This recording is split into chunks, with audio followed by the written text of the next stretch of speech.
यदि आप उन लोगों में से एक हैं जो सोचते हैं आप अकेले कड़ी मेहनत और ईमानदारी से अमीरी पा सकते हैं, तो इस विचार को निकाल दें। यह सच नहीं है। अमीरी जब भारी मात्रा में आती है तो कभी भी कड़ी मेहनत का परिणाम नहीं होती। यदि वह आती है, अमीरी आती है, तो निश्चित सिद्धांतों के अनुप्रयोग पर आधारित निश्चित मांगों के जवाब में आती है, न कि मौके या भाग्य से। सामान्यतया एक विचार सोच का आवेग है जो कल्पना से एक विनती करके कार्रवाई के लिए प्रेरित करता है। सभी मास्टर सेल्समैन जानते हैं कि विचारों को वहां बेचा जा सकता है जहां माल नहीं बेच सकते हैं। साधारण सेल्समैन इस बात को नहीं जानते हैं, यही वजह है कि वे साधारण हैं।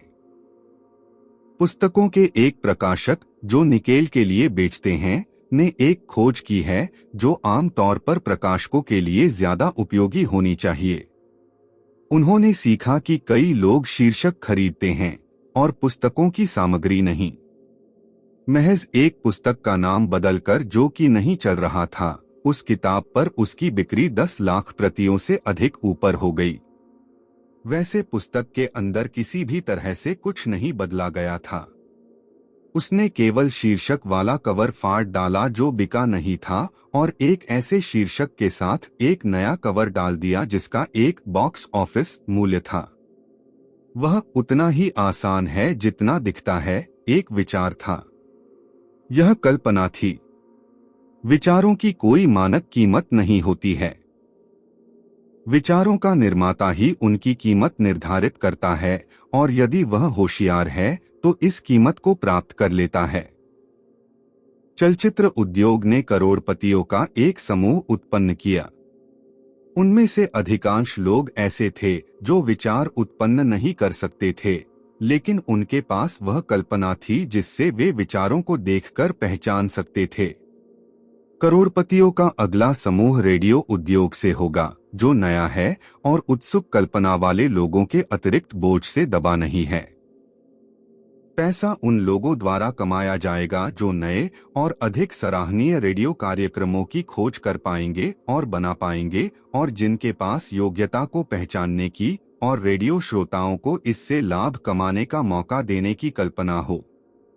प्रायोजक वह दुर्भाग्यशाली पीड़ित जो अब रेडियो मनोरंजन की लागत का भुगतान करता है, जल्द ही विचार के प्रति सचेत हो जाएगा और अपने पैसे के बदले कुछ मांग करेगा। व्यक्ति जो उन कार्यक्रमों के निर्माण और आपूर्ति करने में जो उपयोगी सेवाएं देते हैं, प्रायोजक को हरा देता है, वह व्यक्ति है जो इस नए उद्योग में समृद्ध बनेगा। प्रेम गीतों को गुनगुनाने वाले और हल्के फुल्के बकबक करने वाले कलाकार जो अब फप्तियों और मूर्खतापूर्ण ठट्टे करके हवा को दूषित करते हैं, हल्के गुणों वाले कलाकारों के रास्ते चले जाएंगे और उनकी जगह उन वास्तविक कलाकारों द्वारा ले ली जाएगी जो सावधानी से उन योजनाबद्ध कार्यक्रमों की व्याख्या करते हैं जिनका प्रारूप लोगों को सेवाएं देने और साथ ही मनोरंजन उपलब्ध कराने के लिए तैयार किया गया है। यहाँ अवसरों का विस्तृत खुला क्षेत्र है जो कल्पना की कमी के कारण हो रही अपनी हत्या का चीख चीख कर विरोध कर रहा है और किसी भी हाल में बचाने की भीख मांग रहा है। इन सबसे ऊपर रेडियो की जो जरूरत है वे हैं नए विचार। यदि अवसरों का यह नया क्षेत्र आप में कुतूहल जगाता है तो शायद आपको इस सलाह से लाभ हो कि भविष्य के सफल रेडियो कार्यक्रम श्रोता की बजाय खरीदार बनाने पर ज्यादा ध्यान देंगे। अधिक स्पष्ट रूप से कहें तो रेडियो कार्यक्रमों को बनाने वालों को भविष्य में सफल होने के लिए श्रोताओं को खरीदारों में बदलने के व्यवहारिक तरीके ढूंढने होंगे। इसके अलावा भविष्य में रेडियो कार्यक्रमों के सफल निर्माताओं को अपनी विशेषताओं को प्रमुखता देनी चाहिए ताकि वह दर्शकों पर निश्चित रूप से इसका प्रभाव दिखा सके। प्रायोजक हवाई बयानों पर आधारित विक्रय वार्ता खरीदने की चिकनी चुपड़ी बातों से ऊब रहे हैं। वे चाहते हैं और भविष्य में निर्विवाद सबूत की मांग करेंगे कि हुजेट प्रोग्राम न केवल लाखों लोगों को हमेशा सबसे मूर्खतापूर्ण ढंग से हंसाएंगे बल्कि वह मूर्ख ठट्टा करने वाला सामान भी बेच सकता है।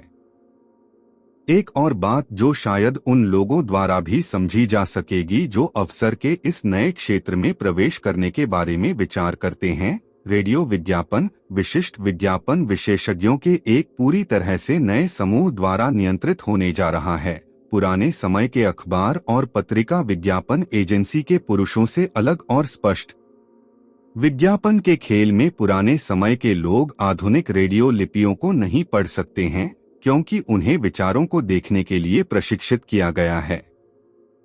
नई रेडियो तकनीक ऐसे लोगों की मांग करती है जो ध्वनि के संबंध में लिखित पांडुलिपि से विचारों की व्याख्या कर सकते हों। यह जानने के लिए लेखक को कई हजार डॉलर और 1 साल का कठिन परिश्रम लगाना पड़ा। रेडियो अभी वहां है जहां चलचित्र था, जब मैरी पिकफोर्ड और उसके घुंघराले बाल पहली बार स्क्रीन पर दिखाई दिए थे।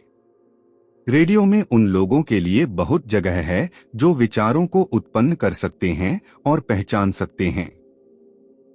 यदि रेडियो के अवसर पर पूर्वगामी टिप्पणी ने आपके विचारों के कारखाने को काम करने के लिए शुरू नहीं कर दिया है, तो बेहतर है आप यह भूल जाएं। आपके अवसर किसी अन्य क्षेत्र में हैं।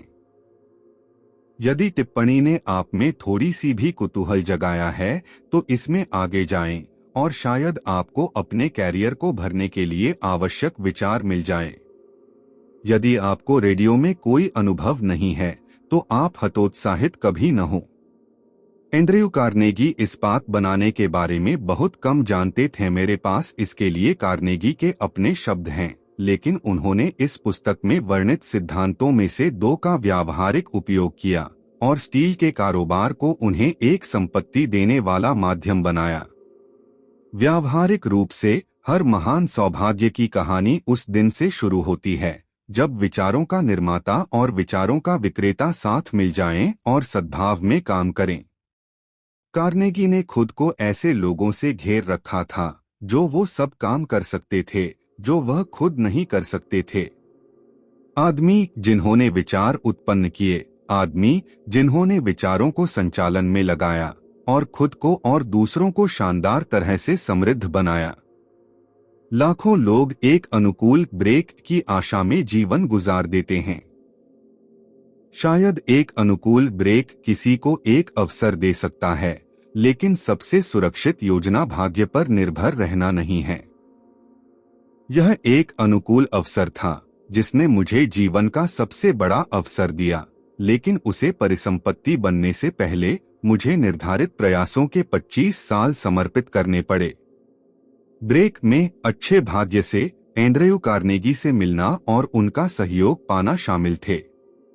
उस अवसर पर कार्नेगी ने मेरे मन में उपलब्धि के सिद्धांतों को सफलता के एक दर्शन में व्यवस्थित करने का विचार बोया। हजारों लोग 25 सालों के अनुसंधान में की गई खोजों से लाभ कमा चुके हैं और कई भाग्य दर्शन के अनुपालन के माध्यम से इकट्ठे किए गए हैं। शुरुआत आसान थी। यह ऐसा विचार था जिसे कोई भी विकसित कर सकता था। अनुकूल ब्रेक कार्नेगी के माध्यम से आया था, लेकिन उस दृढ़ संकल्प, प्रयोजन की निश्चितता और लक्ष्य को प्राप्त करने की इच्छा और 25 साल के लगातार प्रयास का क्या? यह कोई साधारण इच्छा नहीं थी जो निराशा, उदासी, अस्थायी हार, आलोचना और समय की बर्बादी कहकर लगातार याद दिलाने वाली बातों से बच निकली। यह एक तीव्र इच्छा थी, एक जुनून। जब पहली बार यह विचार श्रीमान कार्नेगी द्वारा मेरे मन में बोया गया, तो इसे जीवित रहने के लिए मनाया, पाला और फुसलाया गया था, लगाया गया था। धीरे धीरे यह विचार अपनी शक्ति के तहत विशाल बन गया और इसने मुझे मनाया, पाला और प्रेरित किया। विचार ऐसे ही होते हैं। पहले आप इनको जीवन, कार्रवाई और मार्गदर्शन देते हैं, फिर ये अपनी शक्ति अपने हाथों में लेकर सभी विरोधों को एक तरफ बुहार देते हैं। विचार अमूर्त बल हैं, लेकिन इनके पास भौतिक मस्तिष्क से ज्यादा शक्ति होती है जो इन्हें जन्म देते हैं। उनके पास वह शक्ति होती है जिससे वे अपने जन्मदाता मस्तिष्क के धूल में वापस मिल जाने के बाद भी जीवित रहते हैं। उदाहरण के लिए ईसाई धर्म की शक्ति लें। यह मसीह के मस्तिष्क में पैदा हुए एक साधारण विचार के साथ शुरू हुआ। इसका मुख्य सिद्धांत है, दूसरों के साथ ऐसा व्यवहार करें जो आप दूसरों से चाहते हैं कि वे आपके साथ करें। मसीह जहां से आए थे वहीं वापस अपने स्रोत पर चले गए, लेकिन उनका विचार आगे बढ़ता ही जा रहा है। किसी दिन यह पनप जाएगा और अपनी क्षमता पा लेगा, फिर यह मसीह की गहरी इच्छा को पूरा कर चुका होगा। विचार केवल 2000 साल से विकसित हो रहा है। इसे समय दें।